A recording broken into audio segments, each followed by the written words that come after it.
그러면 실질적으로 성균관대를 합격해서 들어간 친구는 어떻게 되느냐 봤더니 수학이 3등급인데 국어가 3등급으로 내려오지 않았고 탐구를 거의 다 맞은 그러한 상황이면 성균관대 인문과학 계열을 합격합니다. 랑쌤TV 시청자 여러분 안녕하십니까, 랑쌤입니다. 오늘은 2023학년도 성균관대학교 정시 입학 결과에 대해서 알아보려고 합니다. 제가 성대 영상을 준비하고 있는 도중에 종로학원에서 서울대 자연계열 합격선이 고려대학교 성균관대학보다 낫다 이렇게 설명회에서 발표를 했고요. 이러한 발표를 토대로 몇몇 언론에서 이 기사를 받아 썼습니다. 종로학원은 작년에 재작년 입결을 놓고 성균관대학교가 연세대학교보다 입결이 높다 이렇게 또 보도를 해서 많은 어그로를 끌었는데요. 이쯤 되면 이 종로학원 대표님이 성균관대학교 출신이 아니신가 이러한 합리적 추정이 들기도 합니다. 종로학원에서 작년 수능 정시를 분석하면서 서울대학교의 입결이 떨어진 이유가 의대 쏠림과 교과 정성평가 때문이라고 분석을 하였는데요.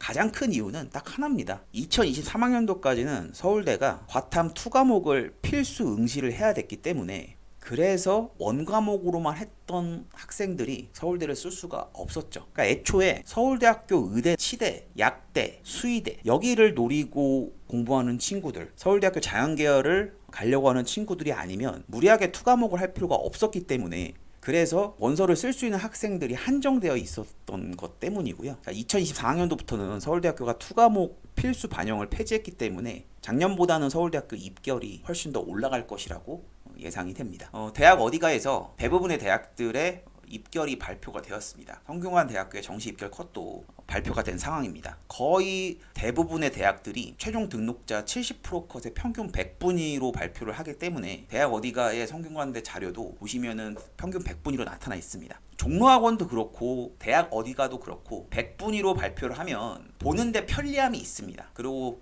대략적인 선을 가늠하기에는 편리한데요. 그 편리함 이면에는 상당히 많은 부작용이 따르죠. 또 서울대랑 비교를 하자면 서울대의 경우는 수능 성적표에 찍힌 순수 표준 점수를 가지고 학생들의 순위를 매깁니다. 하지만 서울대를 제외한 대부분의 최상위권 대학들은 대학 자체에서 탐구 영역을 보정한 표준 점수로 등수를 매기기 때문에 직접적인 비교는 힘들죠. 그래서 합격자의 100분위 평균만 가지고 보면은 상당히 위험하다 이렇게 볼 수가 있고요. 그래서 많은 기관에서 누적 100분위로 배치표라고 할까요? 그것을 만드는데 저도 일일이 조사를 해서 과연 성대가 서울대를 뛰어넘었나 이것을 여러분들께 직접 눈으로 보여드릴까 합니다. 누적 100분이라는 개념은 수능 점수, 표준 점수를 환산한 것을 전국 1등부터 쭉 줄을 세웠다고 보시면 될 것 같아요. 여러분들이 지금 눈으로 보시는 자료를 꼼꼼히 살펴보시면 성균관대 반도체 시스템 공학과가 상당히 높게 자리를 차지하고 있는 반면 나군에 있는 서울대 역시 서울대죠. 높습니다. 반도체 공학과, 컴퓨터 공학과, 글로벌 바이오메디컬 공학과 이런 인기과들이 상대적으로 100분위에서 높게 위치를 하고 있고 반면 서울대와 연세대는 보통 마감날보다 이틀 먼저 합니다. 그리고 연세대는 영어 1등급과 2등급의 차이가 상당히 크기 때문에 2등급 학생들이 고려대로 많이 몰리죠. 그래서 작년에 연세대학교 기계공학과, 컴퓨터공학과, 화학과, 수학과 이 네 학과가 입결이 많이 하락했습니다. 눈치 작전 때문에 상대적으로 입결이 하락했죠. 이렇게 입결 하락이 눈에 띄는 학과들은 올해 2024학년도에는 무조건 입결이 올라가기 때문에 원래 제자리로 복구가 된다. 그래서 완벽하게 적정선에 위치한 점수가 아니면 이 학과들을 상향으로 쓰면 광탈할 가능성이 높습니다. 이건 연세대 말고 한양대학교 같은 경우도 데이터 사이언스 학부나 생명과학과, 전기공학과, 간호학과, 건축공학과 이런 학과들이 입결이 하락했는데 추이를 살펴보시면 올해 2024학년도에는 예년보다 입결이 올라갈 것이라고 보시면 됩니다. 그러면 성균관대학교를 좀 더 면밀히 살펴보겠는데요. 우선 자연계열부터 살펴보면 성균관대학교 같은 경우에 상당히 인기 학교입니다. 그래서 반도체 시스템 공학이나 글로벌 바이오 메디컬 공학의 경우는 입결이 상당히 높게 위치를 하고 있고 올해도 이 입결 선에서 합격선이 유지가 될 것으로 보입니다. 그리고 의예과 약학과는 넘사벽이죠. 상당히 공부를 잘해야지만 갈 수가 있겠는데요. 그럼 나머지 학과의 경우는 한양대학교하고 성균관대가 서로 보완적인 위치에 있습니다. 두 학교 다 가군 아군을 동시에 모집을 하고 있고요. 성대를 안정적으로 쓴 친구들 같은 경우에 가군의 연세대나 고려대를 선택할 수 있기 때문에, 그래서 성균관대 공학계열과 자연과학 계열은 점수대가 상대적으로 내려올 수밖에 없는 이유가 이 때문입니다. 따라서 이 성균관대의 나군 같은 경우에는 가군에 얼마나 많은 학생이 연고대를 합격하느냐에 따라서 입결선이 결정이 된다고 보시면 될 것 같은데요.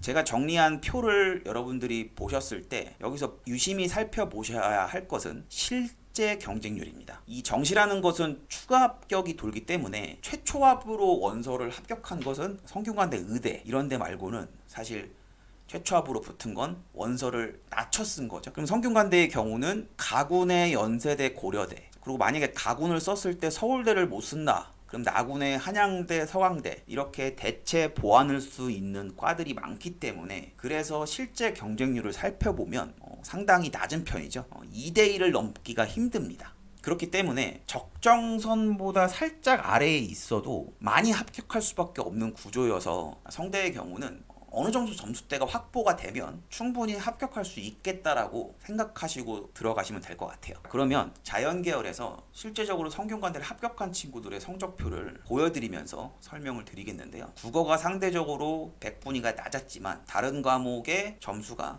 상당히 좋아서 이 친구 같은 경우에는 성균관대 공학계열은 장학금을 받고 합격을 했습니다. 그러면 가군에서 화공생명공학과와 반도체공학과 이 두 과 중에 어디 학과를 결정하는 게 좋을 것이라는 고민을 상당히 많이 했었는데요. 사실 반도체 공학과의 인기가 상당히 높기 때문에 떨어질 수 있는 가능성도 컸습니다. 그래서 원래 하고 싶어 했던 고려대 화공생명공학 여기를 제가 추천을 해서 2차로 추가 합격을 한 사례인데요. 만약 반도체 공학과를 썼으면 어떻게 됐을까 살펴보니까 마감 마지막 날에 전화를 받았을 가능성이 높은 성적대였습니다. 그러니까 둘 다 합격할 수 있었던 것이었죠. 그러니까 성균관대 반도체학과를 쓰고 싶은 학생들 같은 경우에는 올해 이 정도의 성적을 맞아야 합격할 수 있구나 라는 것을 기준으로 삼으시면 될 것 같고요. 그러면 되게 애매한 점수대의 학생이 밑에 점수에 위치하고 있는 친구입니다. 위에 친구와 밑에 친구가 표준 점수가 국어하고 수학은 같고요. 탐구에서 갈렸는데 이 탐구 3등급이 최상위권에서 치명적으로 다가올 수가 있습니다.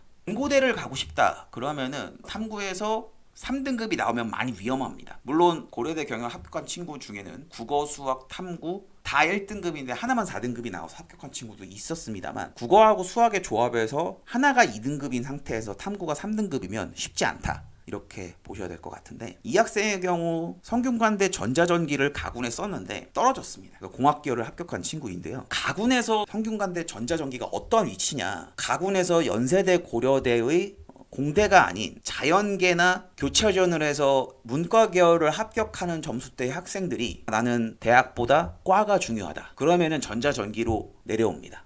그래서 상대적으로 전자전기의 점수대가 높게 형성이 되거든요. 전자전기의 위치가 5% 안에 들어오기 때문에 상대적으로 되게 높은 편이다, 이렇게 여러분들이 생각을 하셔야 될 것 같고요. 그러면은 연세대가 많이 입결이 하락을 했기 때문에 이 학생의 성적으로 어디까지 붙을 수 있었는지를 찾아보니까 연세대학교 천문학과, 화학과 여기는 붙을 수가 있었고 사회학과도 합격할 수가 있었습니다. 실질적으로 제가 교차 지원을 해서 원서를 지원하는 건 어떠니라고 추천을 했었는데 이 학생의 경우 문과는 싫다, 그래서 가나를 둘 다 성균관대를 지원을 했고 공학계열을 합격했고요. 교차 지원은 생각보다 큰 변수가 되지 않는다라는 것을 여러분들이 많이 알아두셔야 할 것 같습니다. 2022학년도만 하더라도 교차 지원을 해서 학교 레벨을 올릴 수 있다라는 것에 대해서 많은 학생들이 시도를 해서 2022학년도 당시에 인문계열의 점수가 상당히 타이트했던 것으로 기억을 하는데요. 실질적으로 교차 지원을 해서 대학생활을 해보니까 답이 없는 겁니다. 그래서 다시 공부를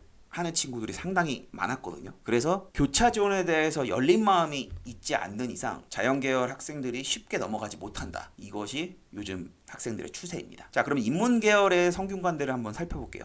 인문계열의 경우 성대는 상당한 인기 학교입니다. 자연계열도 마찬가지지만 인문계열의 인기는 서성한 라인에서는 가장 탑이고요. 자, 연세대 고려대하고 거의 맞먹는 수준의 인기를 갖고 있다 이렇게 보이는데, 그런데 제가 정리한 점수를 보시면 생각보다 백분위 평균이 상당히 낮게 형성이 되어 있는 게 보이시죠? 그 이유는 성대의 전략일 것이라고 저는 생각이 드는데, 자연계열에서는 한양대하고 서강대가 대체 보원을 하는 관계였죠. 근데 인문계열에서는 성균관대 스스로 관아군을 대체 보완할 수 있는 관계의 학과가 형성이 되어 있어요. 그래서 나군이 좀 더 주력 상품이죠. 성대 입장에서는 글로벌 경영, 글로벌 리더, 그리고 사회과학 계열.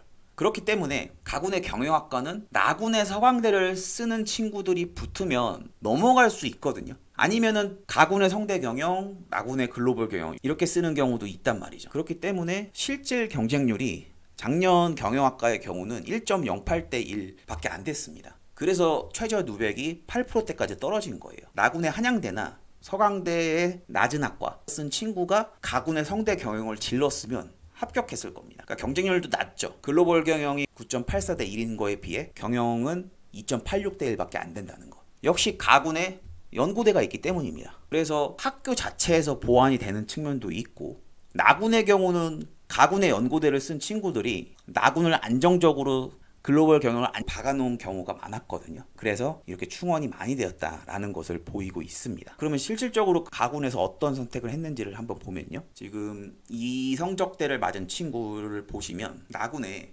글로벌 경영을 추가 합격으로 합격한 친구입니다. 반면 고려대학교 식품자원경제의 경우 최초합으로 합격한 점수거든요. 당연히 고려대로 갔겠죠. 특히 식품자원경제의 경우 20년 전만 하더라도 고려대학교 인문계열에서는 가장 점수가 낮은 학과였는데요. 지금 통합수능에서는 이 식품자원경제가 자율전공 통계학과와 더불어 인문계열에서 탑을 위치하고 있는 그러한 학과입니다. 아무래도 이과 친구들이 상대적으로 거부감이 덜한 그런 학과를 써서 식품자원경제 점수대가 높게 형성이 되고 있는데, 최저 누백을 보시면 비슷하죠. 역시 이 친구도 수학의 점수가 상당히 높죠. 상대적으로 국어도 잘 보고 수학도 잘 보는 친구들은 그냥 의대를 가고, 국어가 뒷받침돼서 수학의 점수가 높으면 연세대, 고려대, 인문계열에서는 성균관대까지 붙을 수 있는 점수대다. 이렇게 보시면 될 것 같습니다. 역시 글로벌 경영을 합격한 친구의 경우에 이 친구는 반대네요. 수학이 상대적으로 떨어지지만 나머지 과목들이 상당히 점수대가 높죠. 그러면 이 친구가 성균관대 글로벌 경영을 합격했는데 연세대하고 고려대학교는 어디까지 합격이 가능한지를 역산을 해보니까 연세대학교 심리학과나 경영학과, 고려대학교 경영학과까지 합격하는 그런 주대로 형성이 되기 때문에 여러분들께서 특히 성대 글로벌 쪽을 생각한다. 그럼 이 정도 점수대는 맞아야 안전하게 합격을 할 수 있다는 것을 아실 수 있습니다. 그래서 인문계열에서도 한번 줄을 쭉 세워봤는데요. 역시 교차 지원이 가능한 그런 학과가 높게 자리를 잡고 있죠. 그러면 여기서 특이한 점은 연세대학교 사회학과가 점수가 뚝 떨어져서 하락을 했는데, 이것은 다른 학과도 마찬가지입니다. 사회학과랑 정치외교학과가 상대적으로 점수대가 많이 떨어지는데요. 그 이유는 학교를 정말 올려치고 싶다라고 하는 친구들이 보통 점수대가 낮은 어문계열을 선택하죠. 그리고 자연계에서 학교를 높이고 싶다, 이러한 친구들은 통계학과나 자율전공, 경영, 여기까지 자연계열 학생들이 침투를 해오거든요. 이거에 반해 사회학과는 애매한 포지션입니다. 그래서 작년에 연세대 사회학과의 입결이 하락을 했고, 한양대학교 정보시스템학과는 완전히 펑크가 났죠. 올해는 과연 이렇게 될까요? 제가 생각했을 때는 엄청나게 입결이 하락한 이 학과는 점수대가 올라가지만, 애매한 학과들, 한양대로 보면은 정치외교학과나 철학과 이런 학과들은 이 라인에서 점수대가 형성이 될 것이라고 보입니다. 그래서 성균관대는 사회과학 계열로 묶었기 때문에 어느 정도 입결이 방어가 되고 있는 그러한 형성을 띠고 있다, 이렇게 보실 수 있습니다. 글로벌 리더학을 합격한 친구 같은 경우에 역시 점수가 고른 편이죠. 이러한 친구들이 다군에는 중앙대밖에 쓸 데가 없기 때문에, 그래서 중대는 엄청나게 추합이 많이 돈다는 것을 아실 수 있습니다. 역시 고려대학교 서어서문학과를 합격해서 고려대학교로 넘어간 친구의 점수입니다. 그러면 실질적으로 성균관대를 합격해서 들어간 친구는 어떻게 되느냐 봤더니, 수학이 3등급인데 국어가 3등급으로 내려오지 않았고 탐구를 거의 다 맞은 그러한 상황이면 성균관대 인문과학 계열을 합격합니다. 물론 추합으로 합격을 하죠. 안정적으로 국어랑 수학은 백분위가 92 이상은 나와야 하고요. 탐구도 많이 떨어지지 않아야 성균관대를 합격할 수 있다는 것을 알 수가 있습니다. 이 성균관대를 합격하기 위해서 여러분들이 과목의 밸런스가 최소 등급으로 따지면 5과목을 다 합쳐서 1.8등급 안에는 들어가야 성균관대 인문계열을 들어갈 수 있겠구나, 이렇게 보실 수 있을 것 같아요. 지금 한 5개월 정도 남은 상태에서 어떻게 공부를 해야 하느냐, 이것이 여러분들 관건인데요. 지금 수시를 준비하고 있는 재학생들 같은 경우에는 어쩔 수 없습니다. 여러분 마지막 생기부 열심히 채워야 하셔야 합니다. 근데 내가 완벽하게 정시로 가야겠다라는 친구들은 5개월은 정말 수능을 공부하기에 많은 시간입니다. 하루하루를 소중히 여기시고 문제를 많이 푸시고 내가 뭐가 모자란지를 계속 보완해 나가면 수능은 잘 볼 수밖에 없는 것이 수능입니다. 공부한 만큼 나와요. 그러니까 열심히 공부하시고 궁금하신 점은 언제든지 문의 주시면 친절히 답변해 드리도록 하겠습니다. 여기까지 랑쌤이었습니다. 감사합니다.